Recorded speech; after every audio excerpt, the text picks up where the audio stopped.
पर्यवेक्षण। आपने देखा होगा कि अक्सर पर्यवेक्षण की चर्चा होती है, तो पर्यवेक्षण की जब चर्चा होती है तो आप पर्यवेक्षण में आप देखते होंगे कि जैसे किसी कोई विद्यालय है, ठीक है, और विद्यालय में कोई बाहर से कोई अधिकारी, ठीक है ना, जो उस कॉलेज का प्रबंधक भी हो सकता है या यूनिवर्सिटी से कोई आया हुआ है ना, वाइस चांसलर के द्वारा भेजा हुआ हो कोई पर्सन, या जैसे बीएड है एनसीटी का कोई पर्सन, ठीक है, या फिर शासन का कोई पर्सन लोग जांच करने के लिए आए, इंक्वायरी करने के लिए आए, ठीक है ना, तो वो आखिरकार विद्यालय में आता है, ठीक है, जो उसे दायित्व काम सौंपा गया या विद्यालय की गतिविधियों को देखना, ठीक, तो विद्यालय की गतिविधियों को देखने की वो मानो उपस्थित होगा, ठीक है, तो वो क्या करता है, वो विद्यालय की विभिन्न प्रकार की गतिविधियों को निरीक्षण करता है, ठीक है। तो लोगों ने निरीक्षण को बना लिया, जैसे प्राइमरी स्कूल है, कोई एसडीआई खंड शिक्षा अधिकारी आ गए, डीआईएस आ गए, तो वो लोग क्या देखते हैं, वो लोग देखते हैं कौन टीचर अध्यापक उपस्थित था या नहीं था, कोई कर्मचारी उपस्थित था, उपस्थित था, इसी पर उन्होंने पर्यवेक्षण को सीमित कर दिया। विद्यालय की गुणवत्ता क्या है, क्या नहीं है, क्या कमियां हैं, ठीक है ना, कैसे उनको दूर करें, उनका उद्देश्य होता है बताना, लेकिन उन्होंने क्या कर दिया, पर्यवेक्षण को उन्होंने कह दिया कि हम आपके यहाँ आए, कितनी एब्सेंट है, बस उनको नोटिस देना। ना तो विद्यालय की समस्याओं को उन्होंने जाना, ना उन्होंने शिक्षकों की समस्याओं को जाना, ना उन्होंने बच्चों की समस्याओं को जाना, ना वहां कर्मचारियों की समस्याओं को जाना, और ना ही उनका समाधान करना, समझ ना। तो पर्यवेक्षण को केवल ये मान लिया कि केवल शिकायत, केवल आपकी कमी बताना, जबकि पर्यवेक्षण शब्द छोटा नहीं है। पर्यवेक्षण में क्या किया जाता है, कमियों के साथ साथ आपकी अच्छाइयां क्या हैं और आपकी कमियां क्या हैं, और उन कमियों को कैसे दूर करें। जब तक आप उन समस्याओं को नहीं जानेंगे तब तक आप उन कमियों को दूर कर पाएंगे, बताइए, कर पाएंगे। पर्यवेक्षण एक सेवा है, क्या है, कोई तानाशाही नहीं है। पर्यवेक्षण क्या है, सेवा, एक सेवा है। आप मानो कार्यकारी के प्रिंसिपल, ठीक, और मैं पर्यवेक्षण करता हूँ, तो मैं जानूंगा सर आपके काम में कोई समस्या है, आप कहेंगे सर कोई समस्या नहीं है, ठीक है, कोई बात नहीं, मैं फिर क्या सही, बस मैं तो क्या करता हूँ, अधिकारी आया, अधिकारी को आता है, निरीक्षण करता हूँ, क्या करता है, आपका चेक कितने यूनिफॉर्म नहीं है, उनका नहीं, इसका एप्लीकेशन लाओ, इसका ये लाओ, उसका वो लाओ, आपसे बस कर्मचारियों तक सीमित कर दिया। पर्यवेक्षण का मतलब होता है विद्यालय की जितनी भी गतिविधियां हैं उन गतिविधियों को सुचारू रूप से चलवाना पर्यवेक्षण क्या है, विद्यालय की गतिविधियां हैं उनको सुचारू रूप से चलवाना ही पर्यवेक्षण को इतना छोटा पसंद, इसीलिए पर्यवेक्षण को व्यापक दृष्टि से अगर हम लोग देखें कि पर्यवेक्षण वास्तव में विद्यालय की सहायता करना है, जो उनके जो उच्च अधिकारी हैं, उनसे जो बड़े अधिकारी हैं, वो लोग आएंगे, विद्यालय की विभिन्न क्रियाकलापों को देखेंगे। जब विद्यालय की विभिन्न क्रियाकलापों को देखेंगे, फिर बच्चों से बात करें, फिर शिक्षकों से बात करें, प्रिंसिपल से बात करें, और जो कर्मचारी उनसे बात करें, सब समस्याओं को जानें और उन समस्याओं का समुचित समाधान प्रस्तुत करें, ताकि विद्यालय का जो वातावरण वो अच्छा हो जाए, वहाँ पर अधिगम क्रिया अच्छी हो जाए, बच्चों को अच्छी शिक्षा मिले, शिक्षकों को अच्छा वातावरण मिले, शिक्षकों को अवसर मिले कि वो अच्छे से काम करें। और अगर प्राचीन काल से लेकर अगर आज तक हमने जो सफर तय किया है शिक्षा का, वो सफर गुरु ने तय किया है। अगर प्राचीन काल में क्या गुरु लोग थे तो क्या उनको अपने यहाँ ले जाते थे, भिक्षाटन उनसे करवाते थे, घर के काम करवाते थे, आश्रम के सारे लाभ करते थे कि नहीं करते थे? क्या वहाँ को परमिशन करने जाता था? वही गुरु ही सब परमिशन करता था। क्या कमियां, कैसे वो अपना आश्रम चलाए, कैसे अपना वो गुरु को चलाए और बच्चों का सम्मान भी होता है। तो पर्यवेक्षण क्या है, आज भी वही है पर्यवेक्षण। अब भी लोकतांत्रिक व्यवस्था है, आधुनिक व्यवस्था है, तो पर्यवेक्षण का मतलब क्या है, बाहर से कोई पर्सन आएगा, आपके विद्यालय के गतिविधियों को देखेगा, उनको कैसे सुचारू रूप से चलाया जाए, कैसे उसको सुधार किया जाए, ये पर्यवेक्षण केवल कमी बताना नहीं है। पर्यवेक्षण मतलब विद्यालय की समस्याओं को जानना और उनका समुचित समाधान करना है। आखिरकार शिक्षक आपके पढ़ाते हैं तो क्यों नहीं पढ़ा रहे, ये प्रिंसिपल भी समझना चाहिए। पर्यवेक्षण की जरूरत पड़ेगा, जैसे हमने कहा था ना, विद्यालय संगठन ये मशीन की भांति है, और मशीन के जब सारे प्रोजेक्ट अपडेट होंगे, सारे प्रोजेक्ट सही चलेंगे, तो क्या उनको रिसीव की जरूरत होगी। तो प्रिंसिपल कॉलेज का अगर अपना खुद विवेक से चलाएगा, विद्यालय की समस्या को जानेगा, उनके समझो समाधान करेगा, तो क्या पर्यवेक्षण की जरूरत पड़ेगी, नहीं पड़ेगी। लेकिन पर्यवेक्षण भी सहयोगी होता है। पर्यवेक्षण केवल कमी बताता नहीं है, बल्कि समस्याओं को जानने का प्रयास करता है और उनका समुचित समाधान प्रस्तुत करता है। समझ में मेरी बात आ रही है कि आखिरकार वास्तव में पर्यवेक्षण है क्या। पर्यवेक्षण देखो भाई, हमारा उद्देश्य क्या है, पर्यवेक्षण का उद्देश्य किसका विकास करना है, छात्रों का। तो छात्रों का विकास करने के लिए हमको क्या करना पड़ेगा, शिक्षकों को फ्रीडम देनी पड़ेगी, ठीक है ना। तो यानी कि जब शिक्षा की समस्या है, जो शिक्षकों की समस्या समाप्त कर दो, तब अच्छे से पठन पाठन करेंगे नहीं करेंगे। और बच्चों की समस्या जाने आएंगे, बच्चों की समस्या का समाधान करेंगे, तो बच्चे भी पढ़ाई में रुचि लेंगे, तो क्या होगा, ठीक है ना।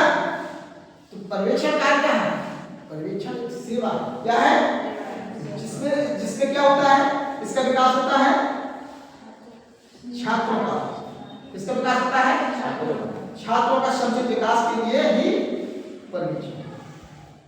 मैंने कहा ना, पर्यवेक्षण विद्यालय की विभिन्न समस्याओं का समुचित समाधान।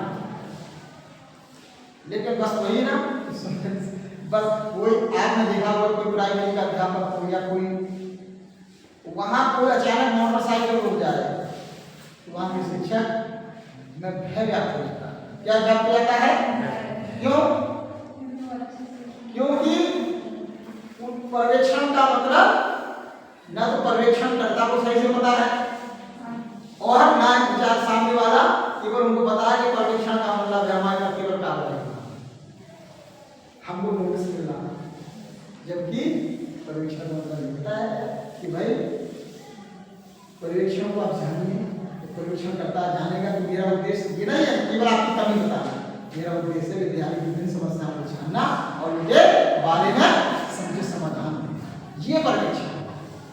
तो मेरी बात समझ में आई कि नहीं, बताइए ये क्या है, पर्यवेक्षण एक प्रावधानिक सेवा है। कैसी सेवा है, इससे क्या होता है कि विद्यालय की आप विभिन्न दशाओं या समस्याओं के बारे में जानकारी प्राप्त करते हैं। फिर जानकारी जब आप प्राप्त करेंगे तो क्या करेंगे, उससे सुधार करेंगे। जब सुधार करेंगे क्या होगा, जो शिक्षा बच्चों में क्या होगा, बच्चों का डेवलपमेंट होगा, उनकी जो सीखने की क्रिया होगी वो तीव्र हो जाएंगी, बच्चे मोटिवेट होंगे, शिक्षण की जो प्रक्रिया होगी कैसी हो जाएगी, शानदार हो जाएगी।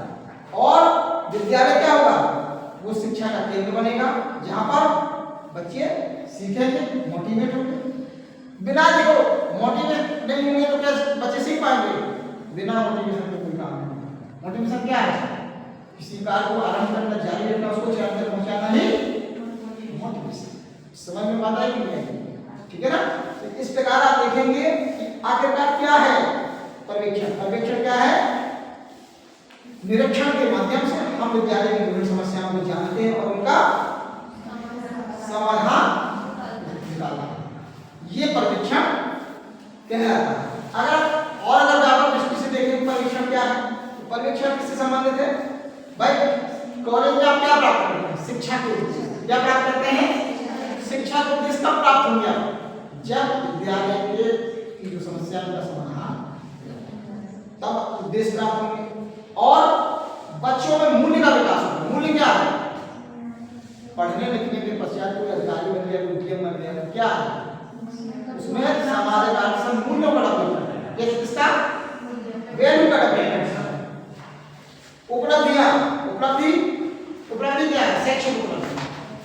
भाई उपलब्धि प्राप्त होने की नहीं है, उपलब्धि कैसे प्राप्त, जब बच्चे बस समस्या का समाधान हो गया तो बच्चे अच्छी अचीवमेंट प्राप्त करेंगे, अचीवमेंट के लिए एकाग्रता की जरूरत है।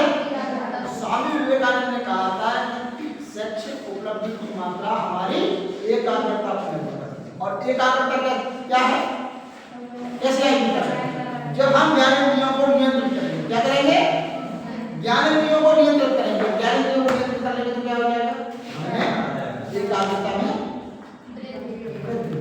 और जब एकाग्रता में वृद्धि होगी तो ज्ञानेंद्रियों ज्ञान के द्वारा हमारे पास ज्ञान का संचय होगा और हमारी शैक्षिक उपलब्धि बढ़ जाएगी। तो पर्यवेक्षण से क्या होगा? विद्यालय की सभी समस्याओं का समाधान हम करेंगे तो बच्चों की अचीवमेंट बढ़ जाएगी, अचीवमेंट बढ़ेगी, मूल्य बढ़ेंगे, शिक्षा का उद्देश्य प्राप्त होगा। शिक्षा का उद्देश्य क्या है? बच्चों में व्यवहारिक परिवर्तन करना ही शिक्षा का उद्देश्य। क्या होते हैं? व्यवहार परिवर्तन। पढ़ने से पहले और पढ़ने के बाद अगर आपकी विचारधारा में कोई परिवर्तन नहीं हुआ तो माना जाएगा कि व्यवहार परिवर्तन नहीं, तो शिक्षा का उद्देश्य आपको नहीं प्राप्त। तो शिक्षा का उद्देश्य व्यवहार परिवर्तन की सीमा को बताना। तो सर्वांगीण विकास क्या है? सर्वांगीण विकास का मतलब सारे सामाजिक सांस्कृतिक सब प्रकार का डेवलपमेंट ही सर्वांगीण विकास का कहलाता है। अब इससे क्या होता है? पर्यवेक्षण जो शिक्षक होते हैं उनकी व्यावसायिक कुशलता, जो कुशलता उसमें उन्नति होती है।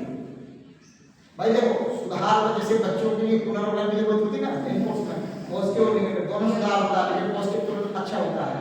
उसी तरह शिक्षकों की ये भी परीक्षण होता है तो उनमें भी जागरूकता बनी रहती है। डर तो नहीं कहूँगा लेकिन जागरूकता, क्योंकि शिक्षक डरेगा तो फिर वो कुछ नहीं कर पाएगा। लेकिन आप देखेंगे शिक्षक पर्यवेक्षण के नाम पर डरने लगे। क्यों?